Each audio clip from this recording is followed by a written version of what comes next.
Hi, I'm Jeff with Precision Replacement Parts. I'm here with Greg today, and we're going to address some common questions we get regarding the stainless rigid chrome that goes into gasket set applications.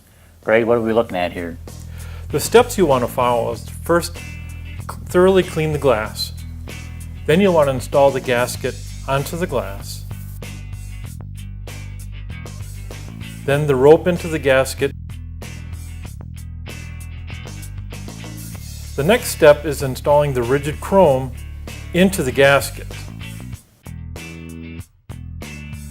And then the gasket, glass, chrome assembly into the vehicle. All right, one of the main issues a lot of the guys run into with a stainless steel chrome is not getting it installed properly, which can really cause headaches when you go to install it into your vehicle. So Greg, why don't you point out some tips that we got going on here? We're going to take a look along this section. As you can see, the chrome is fitting very flush against that gasket. Over here we have a pretty good gap. So you just want to peel that outside layer away, and that lower hook is not in the groove it needs to be. So what we're going to do is we're going to kind of roll that around. You'll kind of feel it snap in.